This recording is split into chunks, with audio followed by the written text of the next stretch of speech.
Hello and welcome. My name's Ben Judah. I'm a senior fellow here at the Atlantic Council in Washington, DC. And welcome from our Europe Centre to what's going to be an important conversation on the G7, featuring voices from the UK's Labour Party and Germany's SPD.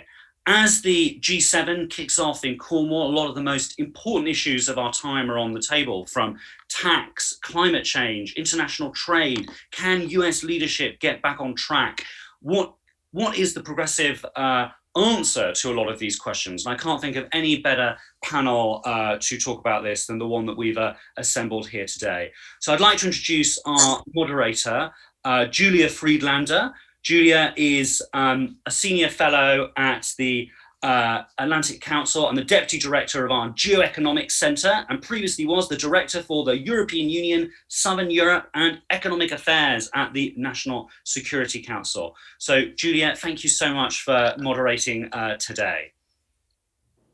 Thank you so much, Ben. And it's an honor for me to be here today to moderate this conversation. And I'm really looking forward to hearing what our panelists have to say. It's an honor for us to welcome Lisa Nandy, the UK Shadow Foreign Secretary, member of the UK Parliament, and Neil Schmid, who is the foreign policy spokesperson for the German Social Democratic Party.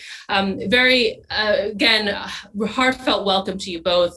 I think we'd start out this conversation just by saying, what do you see the role of the G7 right now? Of course, obviously, we didn't have one last year for multiple reasons, but also in recent years, there's been criticism that the format isn't really up to the times. So maybe, Lisa, if I could start with you, how do you see it? How does your country see it as chair of the G7 this year?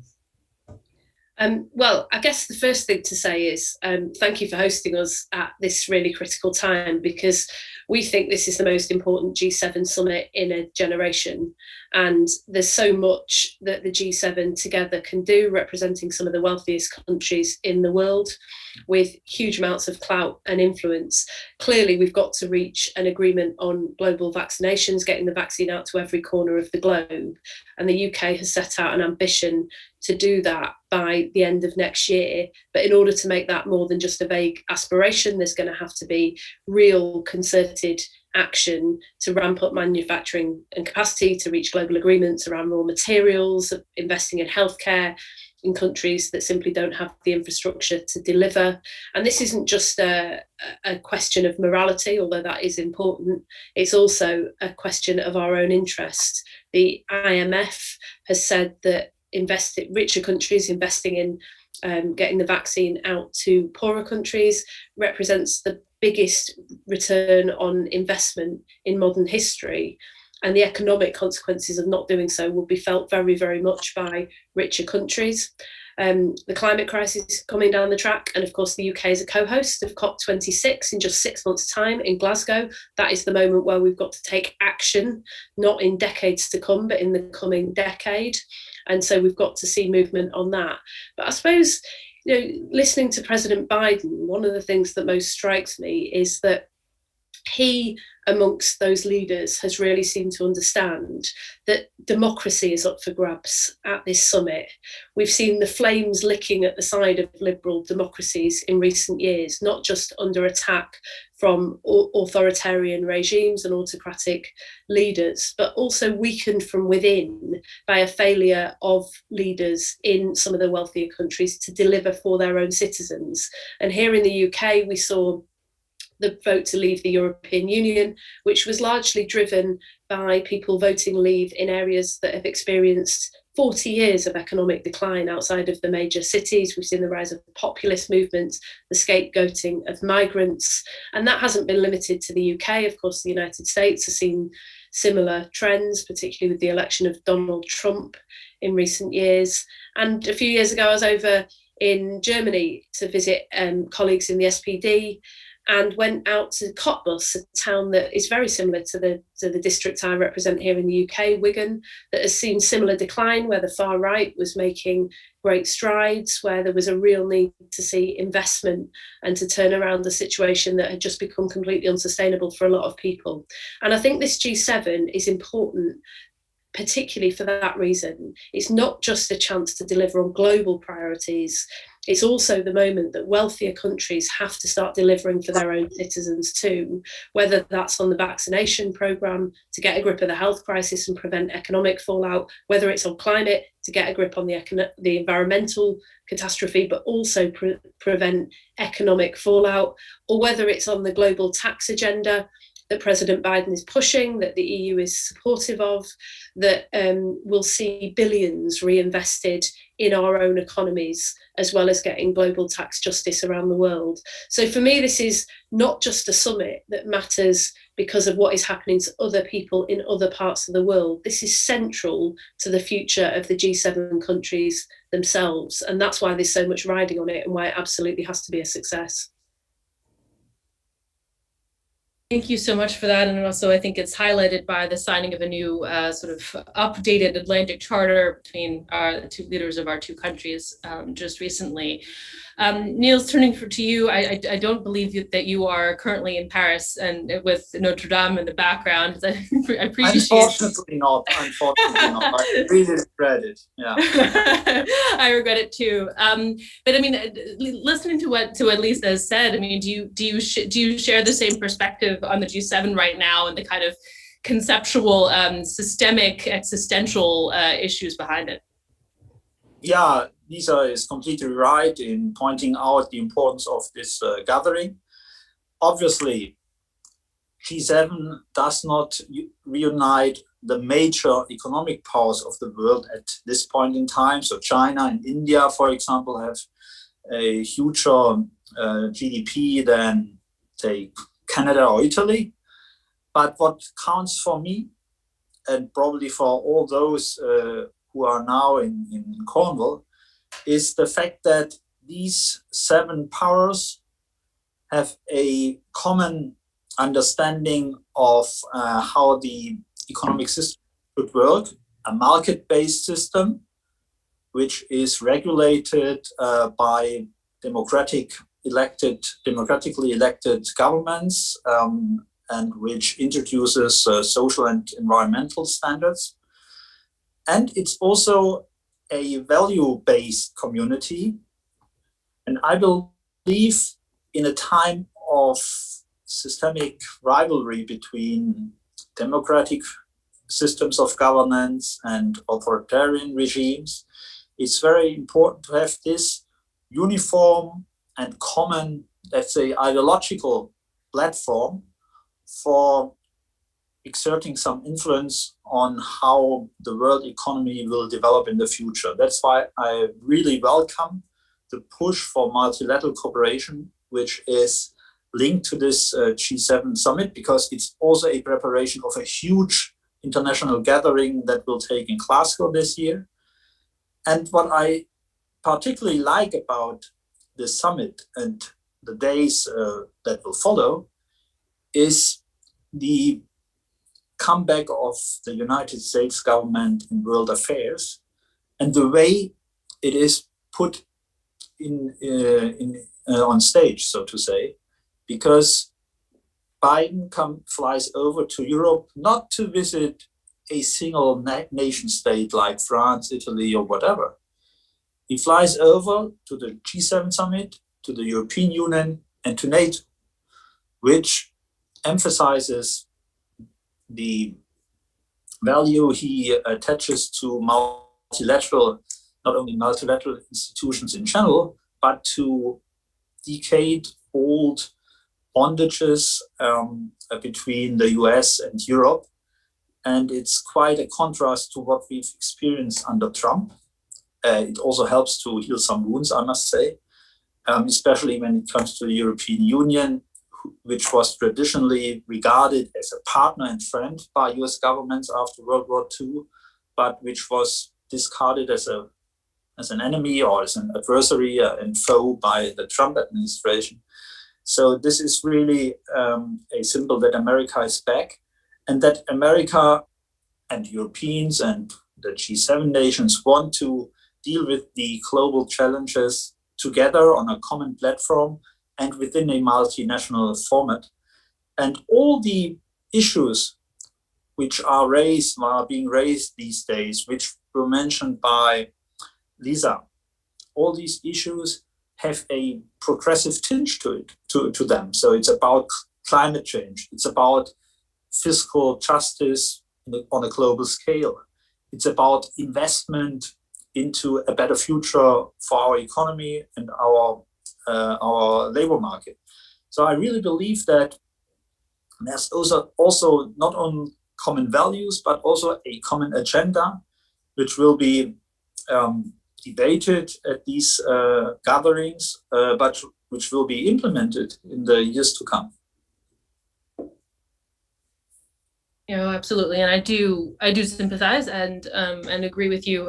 Having been the staffer inside the previous administration, trying to grapple with how the administration had approached some of these institutions. So I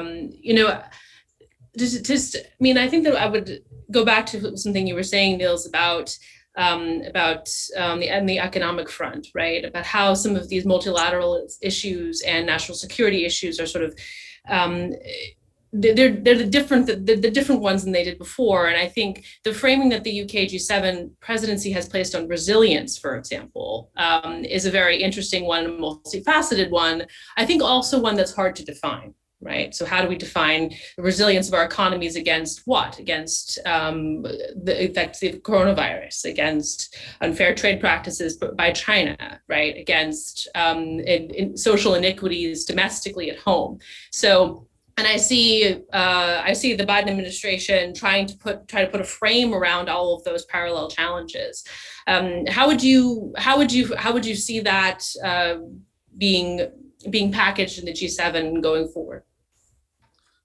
Well, originally and traditionally, the G7 meetings, or G6 and then G7 meetings, were primarily used for dealing with very concrete and very limited trade and currency issues. So you all have in mind the La Plaza Accords and all this stuff about the yen and the dollar and the relative strength of the dollar and all these issues.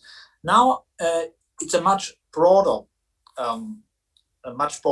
topics which are on the table, and I really very much appreciate it, because more than ever, economics and politics are intertwined. So we talk of geoeconomics more and more, and so inevitably, we cannot only talk about international trade or currency manipulation or whatever. We also have to talk about our systems of economic governance and political governance and the challenges they are facing. So it's necessarily also a debate about Build Back Better, about investment into the national welfare system, education system, infrastructure, also digital infrastructure, because in this competition of two systems of economic governments, one was state-based, state capitalist system, and another one which is a more pluralistic one, market-based one. In this contest, it's not only about defending and protecting our national economies against unfair competition from the outside, it's also about strengthening our own resources and of growth and future employment opportunities. And in this respect, I very much like the very broad agenda which has been brought up by Biden and by all the other governments who are now meeting in Cornwall and later on in Brussels. And so it's very much also about the future of democracy. And this, to me, is not just some political discourse after January the attacks on the Capitol and after the terrible experience of the Trump administration. This goes much more deeper, because we are facing challenges of democracy, which are very much linked to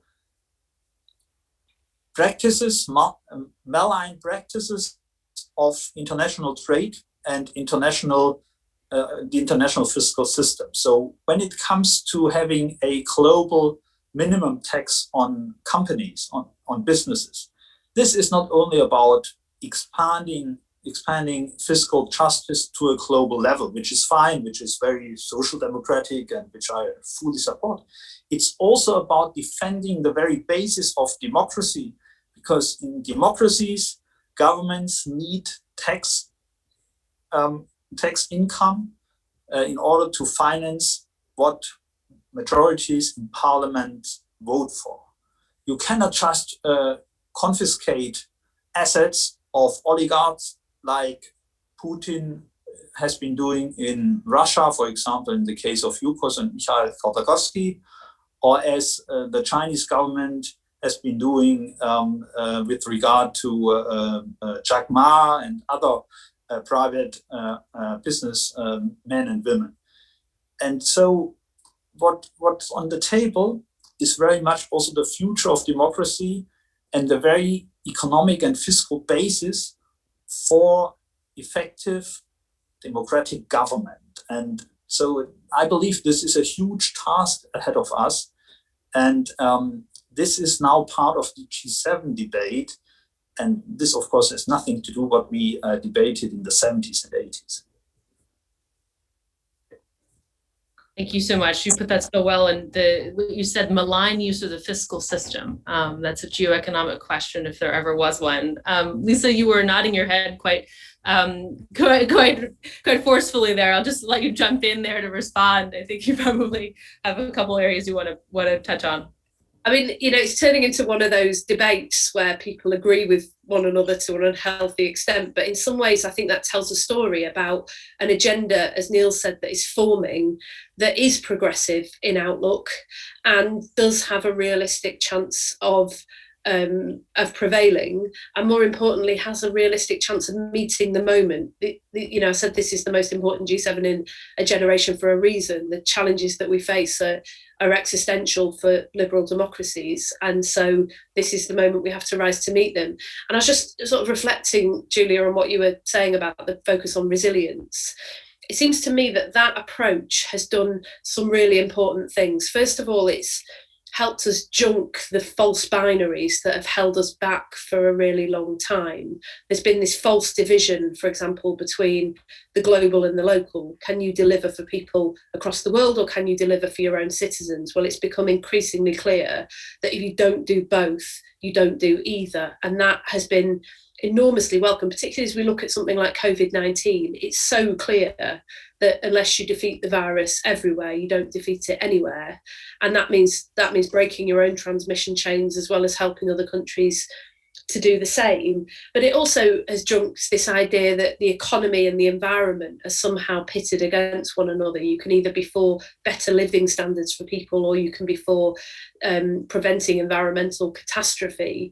When you look at the agenda that's forming amongst the EU countries now with President Biden, and I share Niels' enthusiasm for the decision that the American people made just a few months ago, it feels like there's a moment here where we could start to build those clean, green jobs that will provide the basis of the stability and resilience within our countries, and while doing it, tackle the climate emergency. And that isn't just about providing jobs and security for people here in the UK, it's also about national security. There is a reason why China is investing enormous amounts in clean energy at the moment. It's not just to reduce their reliance on the United States, it's also to increase our reliance on China. And that is something that all governments should be taking seriously, given the potential consequences. And just seems to me that there's a moment here where we could junk the orthodoxies that have held good throughout my entire lifetime, that have held us back. I was born in 1979. That was the year here in the UK that Margaret Thatcher came to power, and the Thatcher-Reagan analysis that said that the role of the state had to be marginalised, that said that the role of the markets had to be maximised, unregulated, with appalling consequences for people. All of that seems to have disappeared. And we've been looking over in the UK at interest with what President Biden is doing around trade unions, because here in the UK, we have a Conservative government that feels very much that trade unions are part of the problem.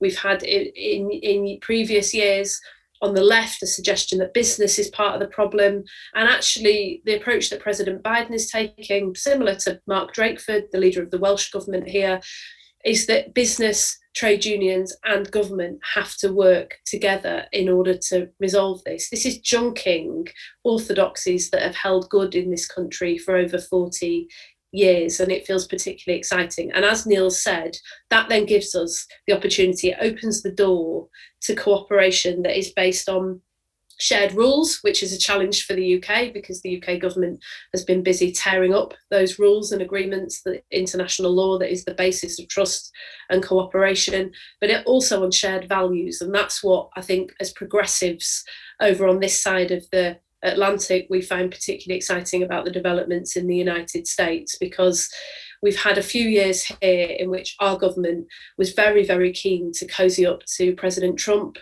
in the hope that that would somehow boost Britain's interests. It didn't produce anything of value for us here in the United Kingdom. We didn't get action on climate. We didn't get a commitment to rejoin the World Health Organization. We didn't get a trade deal. We didn't get justice for 19-year-old Harry Dunn. Everything that was asked was denied. And now, finally, I think there's a moment where perhaps the government will change approach here and start to see that alliances with other countries have to be based on shared values, not just shared interests. And that could then open the door to a much cleaner, much more secure, much fairer future. And this G7 very much feels like the start of that agenda coming into fruition. Thank you for that. And maybe I'll just ask you, honestly, looking at the very ambitious program of the Biden administration. I mean, again, it's extremely ambitious, and one could argue that we in the U.S. have a year and a half to prove it, right? Which is a tall order, and I certainly sympathize with those trying to achieve it. I mean, when you're looking from Britain, and then Niels, I'll turn and ask what it looks like from Berlin. I mean, do you think we're on the right track? Do you think that how much of this do you think is actually feasible? And how much can a Biden administration put its stake in the ground and then to agree that Europe will sign on? We're very scarred here by 2013, the last time we hosted the G7 summit, what was then the G8, when David Cameron made it a priority to tackle global corruption and tax reform. And there was an agreement that was reached at the G8, and virtually none of it has come to pass. And one of the lessons of that for us is that individual countries have to walk the walk, not just talk the talk. We have to, as President Biden said when he was first elected, we have to lead by the power of our example, not just the example of our power. And I think that poses a particular challenge for the UK with the way in which we've approached our relations with the rest of the world. We've been busy trashing alliances over recent years. The UK government has gone into this summit in the worst possible position, where they're rebuked by the President of the United States at loggerheads with the EU over the Northern Ireland Protocol and facing rebellion on their own backbenches over cutting international aid. And the hope is that this is the moment that the UK decides to change course. We shouldn't be stepping back and doing less at the moment when others are stepping forward and doing more. We certainly can't expect other countries to step up to the plate on climate change, for example, when Germany, France and the US are investing in green stimulus to 5 to 7 times the amount that we're prepared to do so in the UK. But that's a challenge for other countries as well. I mean, the United States has never met its 0.7% commitment on international aid. And so there are questions about how far President Biden is prepared to go in order to do that. There was a very welcome announcement, for example, about vaccines and donating surplus vaccines to poorer countries, which of course is in America's interest as well. But for all of us on this side of the Atlantic who follow American politics and the debate, he's had some resistance to that within the United States. And of course, every leader has to carry their own people with them. So there is a question, certainly, about how radical he can and will be. But certainly, having been through the experience of the last few years and watched with, I can only say really a sense of horror at some of the events that were unfolding on the other side of the Atlantic, as well as us here in the UK being absolutely embroiled in Brexit, which tore the country apart and threatened our relationships with our closest friends and neighbours over in Europe. This does feel like a moment where the world could change course. And, from our point of view in the UK Labour Party, that the idea that we could have a very strong relationship with other countries in the world without having a strong relationship with our closest neighbours in Europe not only seems to be nonsense, but has been proven in recent months to be absolute nonsense. We had a chemical weapons attack here on the streets of the UK at the hands of the Putin government a few years ago. Where did the Prime Minister, Theresa May, go for help? She went to Europe, where help was freely and willingly given when we expelled 30 Russian diplomats. On trade, on climate change, on national security, on all of these issues, our future will continue to lie with Europe as far as we're concerned. And we need deeper and closer cooperation with Europe and the United States in order to rise to the moment and tackle the very big challenges that we have. So there are big question marks, I suppose, to answer your question about whether the UK government is going to deliver, is going to change course. There are big question marks about how far, in our minds, President Biden is able to move, given the very close election result as well, and revealed a country that is still very, very divided.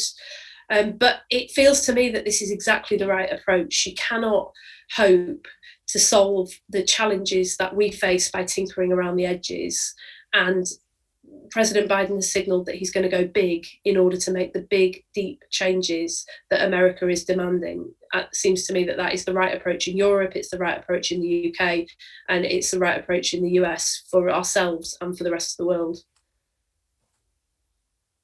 Thank you. It's certainly inspiring to hear you say that. I'm maybe it's because I'm from New York City, but I'm an inbred skeptic, and it's lovely to hear you phrase it this way. But Niels, I mean, we're, a lot of us are joking. As soon as the U.S. has a government and we have all of our appointees in place, Germany will have no government. So, as we in the sort of political moment that you find yourself in, how do you and your compatriots view the Biden proposals, especially several $1 trillion in fiscal spending, gives a heart attack to German conservatives, I'm sure.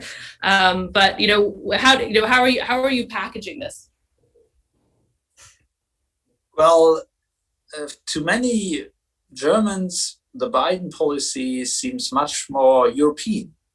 So in a way, we see it as a sort of turn to a centrist, social democratic policy approach in many respects when it comes to family relief, welfare, but also investment into public infrastructure and public expenses in general. And even the issue of deficit spending and accumulating huge amounts of debt in order to invest into the future of the country is not so scary in Germany any longer, because we've just invested billions of euros in order to support our own economy, our labor market, our businesses, so that jobs get not lost during the pandemic. There are some fiscal conservatives among political conservatives in our country, but I sense that the debate about the Maastricht rules, the limits to public deficits, is much more open than it used to be, than it was, for example, 10 years ago. And you can also see as an example the new Corona bonds issued by the European Union, the Next Generation Fund, which is financed through Eurobonds, so to say. We are not allowed to denominate it officially Eurobonds, but in fact, this is a one case, single case Eurobond, which is issued by the EU. This also shows demonstrates that within the European Union, even Germany is now much more open to a frank debate about the necessity of more public investment. And for Germany, the next election will provide for a new government and a new chancellor, which is quite a thing after 16 years. But I always call upon my foreign friends that you should not expect too much change, because there will be a coalition government necessarily. Either the SPD or the CDU will be part of this coalition government. So there will be compromises, and in many aspects of domestic and foreign policy, there are not so many differences between at least what I call the four mainstream parties, the parties of which try to reach out the political centers, the Greens, the Liberals, Social Democrats, and Christian Democrats. But there's one important thing to be expected from any future federal government, that is a more acute awareness of the geoeconomical changes going on, especially when it comes to China. So Ms. Merkel is very skeptical about changing the tone and the political course on China, on her China policy. So she does not want to see any fundamental shift in the German approach towards China. Regardless of who will be the next chancellor or foreign minister, I believe what has been debated over the last two years about systemic rivalry, cooperation, competition will have more influence on the German government after the next elections. We in Parliament debated a lot about that, had hearings on that. So geoeconomics will be a more prominent part of the German foreign policy in the future.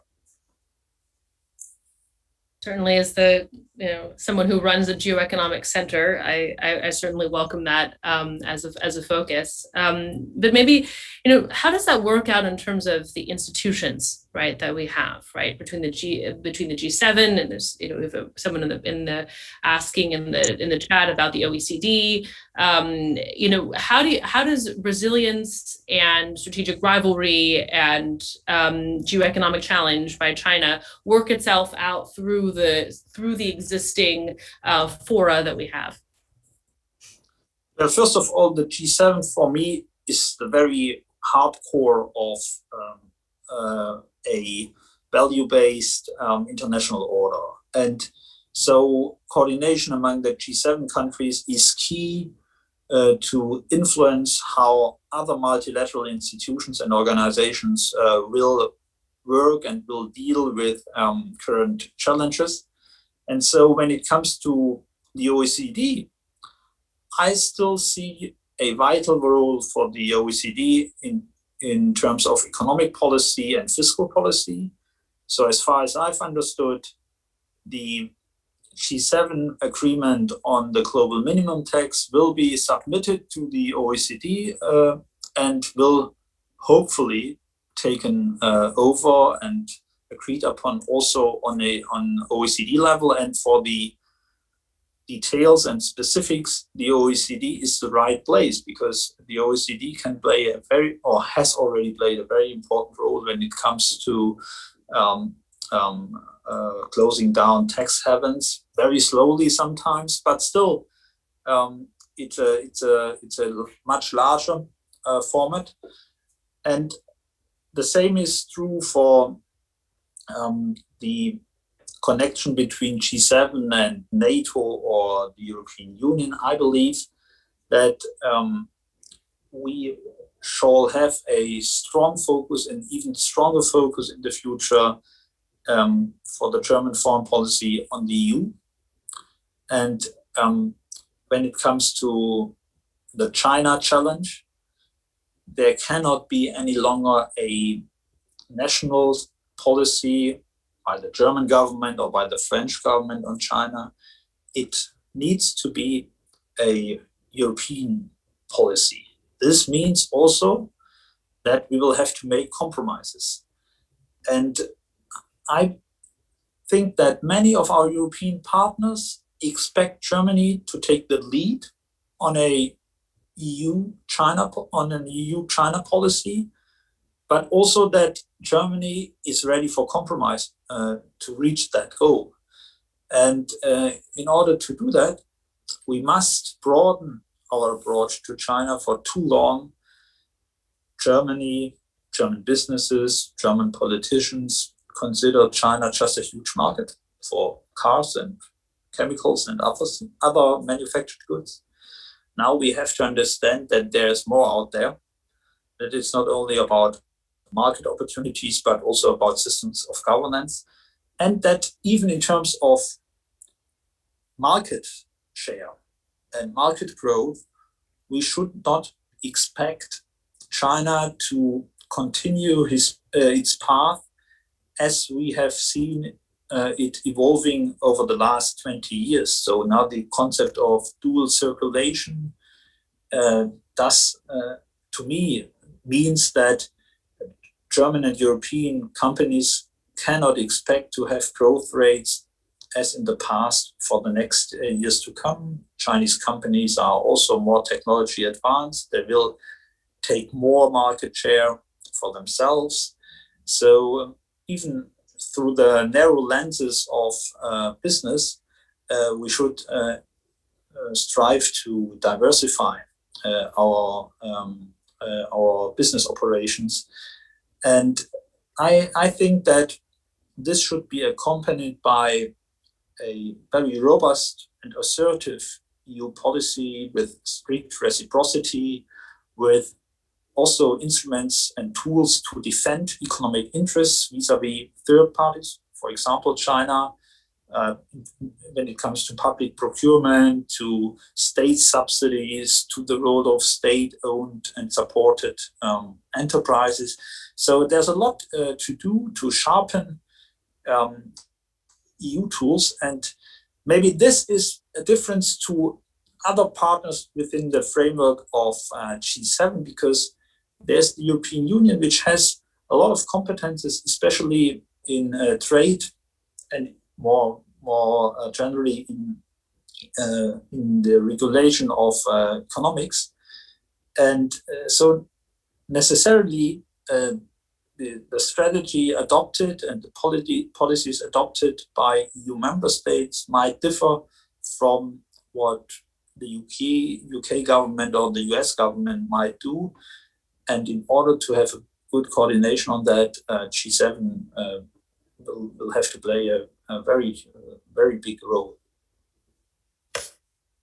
I think it's very interesting what you say, and looking at the sort of patchwork quilt of policies and regulations as they come together, we'll definitely have to be comfortable with the EU, the UK, and the US, while sharing a same assessment of the problem, pursuing different tracks to get there, right? And so that's something that I think hasn't maybe landed yet.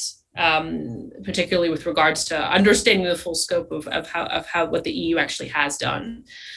So maybe, Lisa, just turning back to you, thinking about burden sharing in multilateral fora, right? I mean, I think that there's traditionally, many have looked to the US to sort of be a standard setter and put a state to say, here's our position, come rally around this circle. And how do you see that sort of going forward? Or will the United States, or should the United States be more willing to take a back seat and say, hey, our partners across the Atlantic have defined the policy and we'll follow them? I mean, I think we're going to have to start thinking about this much more in terms of global partnership. And, you know, listening to Niels, I was really struck by how we've got to be quite nimble about the way that we create those partnerships. Recently, we had Samantha Power over here in the UK giving evidence to one of our parliamentary select committees. And one of the things that she said is, given the challenges of getting action through the United Nations for conflict situations, particularly she was thinking in relation to Syria, a conflict that's now raged for longer than World Wars I and II combined, we may have to start thinking about coalitions of the willing, trying to find ways for countries to line up behind lead negotiators and start to make progress if we can't do them through traditional institutions. But I think those institutions still have a role. And here in the UK, one of the things that we are currently debating very seriously is how we relate to the rest of the world, having left the European Union. And the government's view is very much that we should be seeking a partnership with the United States and with European countries bilaterally, whilst having what looks to me like a needlessly antagonistic relationship with the EU itself. Now, this just doesn't work, in my view, for many European countries. That their EU identity is incredibly important. We've been left in no doubt about that by our friends over in Ireland.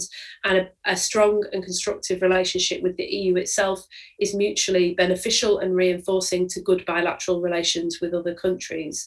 But it's also mutually reinforcing and beneficial to the UK having a good relationship with the United States. And we've seen that particularly over the issue of Northern Ireland. It also makes us more effective if we can move in step together as far as possible. The best example of that recently is around sanctions, where we've imposed sanctions on Russia and Belarus. It has very limited effect if one country or one bloc moves themselves, but if we move in step, then it has much further reaching consequences and can defend us all. So for us, there's a question here about, firstly, how do we build new points of depth and connection with our friends over in Europe? Now we're out of the EU, that question is settled here in the United Kingdom and it's not going to be reopened. But nevertheless, we should treat the withdrawal agreement, the agreement that we reached with the EU, as the floor, not the ceiling of what can be achieved.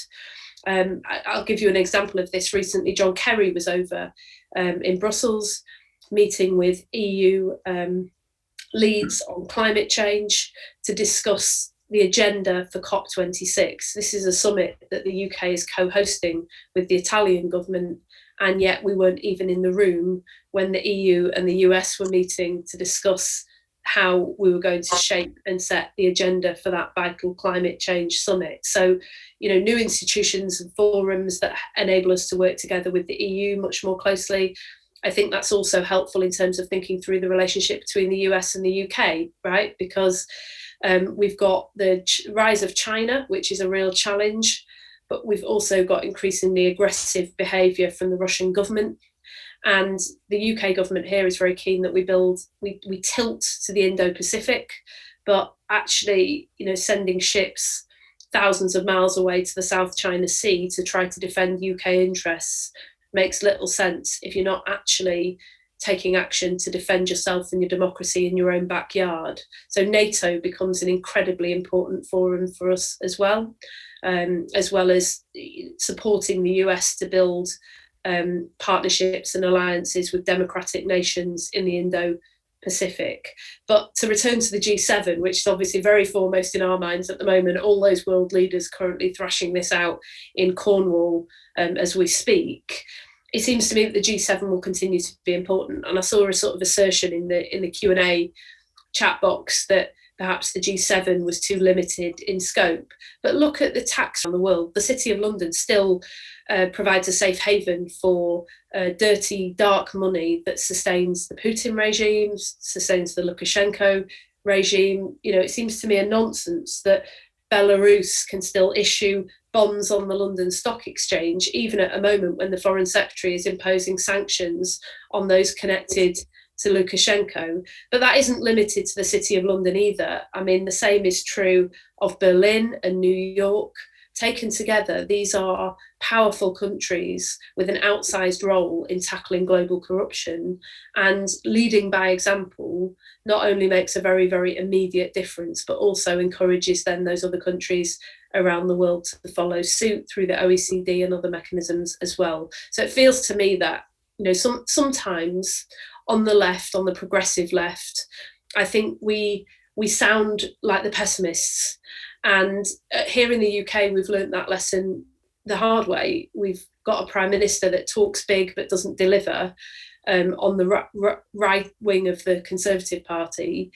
But at times over recent years, he sounded like the optimist. He sounded like the person who believes that the country can get things done. And we shouldn't forget here in the UK that we can get things done. We do have clout. We're not the biggest country in the world, but with friends, with allies, we can lead by the power of our example, and we can lead by supporting others with the help that they need to do so. So this is a big moment, I think, for the G7 countries, and we've got to show a level of ambition, and we've got to recapture that sense of optimism about what we can do.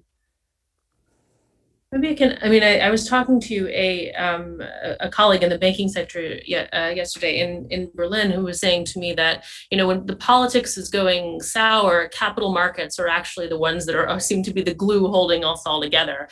When sometimes we're used to it working the other way around. What do you think sort of are the parameters for economic interdependence and playing around with that in a geopolitical environment? Whether it's by sanctions or access to capital, right? Because a lot of times when we talk about sanctions, we talk about debt and equity restrictions. When you look out at this, and I'll get onto tax later. What do you think are the limitations of how the G7 can or like-minded countries can employ these tools?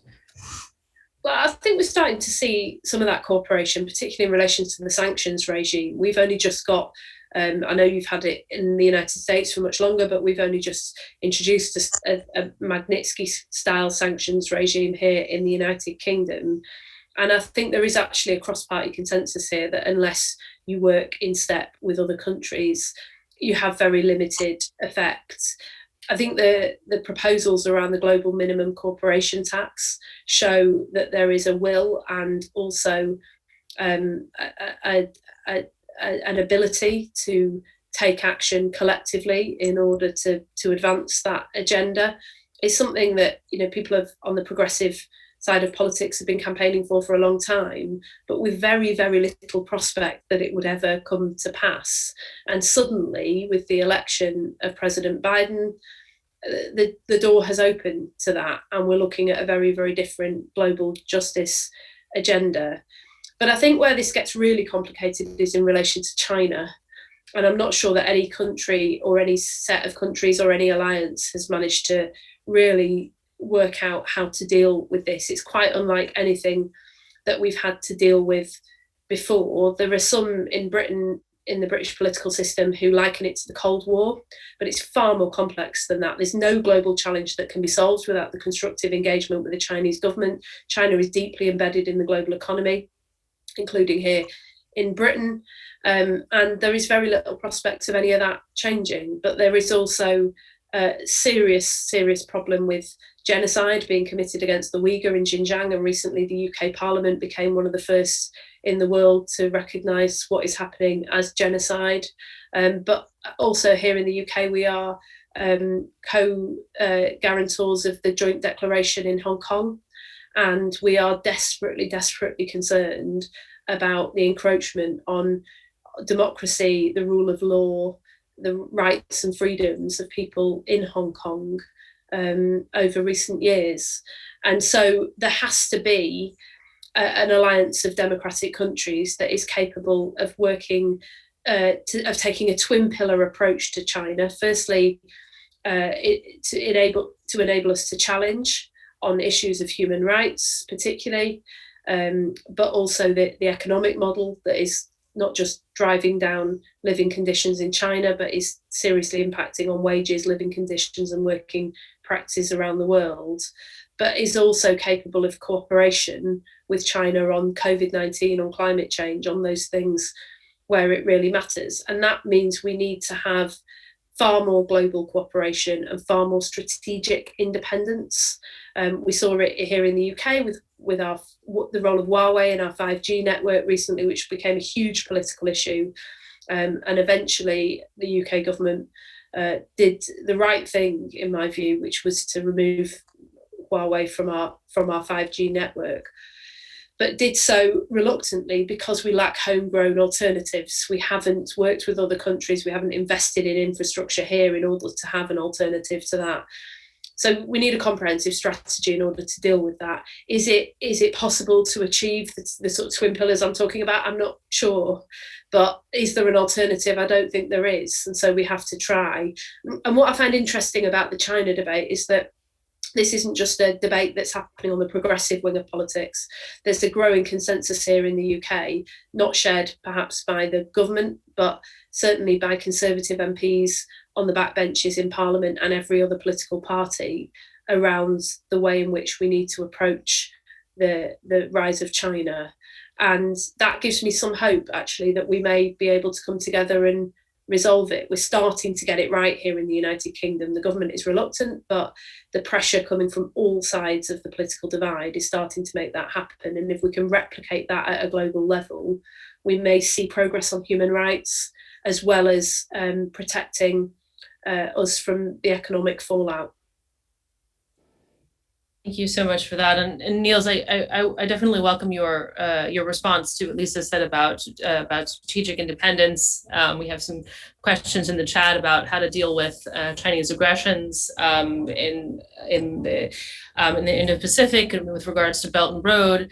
But I'd also like to ask you a little bit more about tax and what you think, that whether you think it's sort of a symbolic crack in some of the transatlantic economic rifts that have come to the fore over the last couple of years. Well, first of all, let me react to Lisa's remarks on the UK tilting to the Indo-Pacific. You know, the Johnson government seems to forget that Britain is, in the end, an European island, not a Pacific island. And I hope that we will soon have a government in Great Britain that understands that Britain needs a positive relationship, not only with individual European countries, but also with the European Union. Otherwise, the European Union will come with a vengeance, so to say, by having a unified Ireland as part of the European Union and by having an independent Scotland as a member of the European Union. So then you will see that then even Johnson will understand that Britain is part of Europe. So when it comes to taxes and international tax competition, as I said earlier, I'm deeply convinced that this is a key issue for democracies in the world. And whenever we talk democracy and summit of democracies, we have to tackle this issue. And that's why it's so important that we have at least found common ground on this minimum tax for corporations. And now the real question is, will it be implemented? Will it be accepted by other OECD members? Will the UK government, the current UK government, avoid opening debates about exceptions for financial corporations, for example? And what about the tax base? It's not only about tax rates; it's also about the basis to be taxed, the profits to be taxed, and it's also about tax base erosion and shifting. But still, it's a very welcome signal that after a few months in office, the US government now has fully supported and even pushed for such a move. And there's a very close link not only to democracy, but also to fighting kleptocratic regimes all over the world, because tax havens, tax loopholes, shell companies are used to hide assets which were stolen from the people, from populations of authoritarian states. Look at Russia, look at African states, even sometimes China. And I believe that international cooperation on taxes and on freezing assets of illegally acquired wealth will be a very important a very important issue for the future, and could also be a very good and very welcome basis for transatlantic cooperation. There's now a growing awareness on both sides of the Atlantic that this kind of practices undermines democracy. And just take Cyprus, in a certain way, Cyprus is a sort of client state of Russia because there's so much Russian money now there. Yeah. And it was very interesting to see that some days before the EU decided on sanctions against Belarus, the Russian foreign minister went to Cyprus.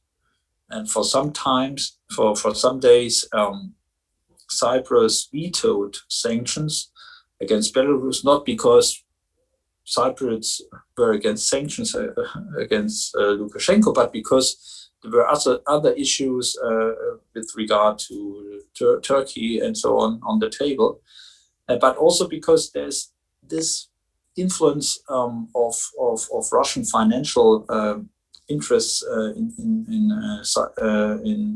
Cypriot domestic politics. So it's for me the question of global tax justice, but also fighting kleptocracy has become a major issue for foreign policy and also for cooperation between democracies. And I'm although Biden was a senator from Delaware for many years, it seems that his administration is quite open to these kind of questions. And I really hope that we will have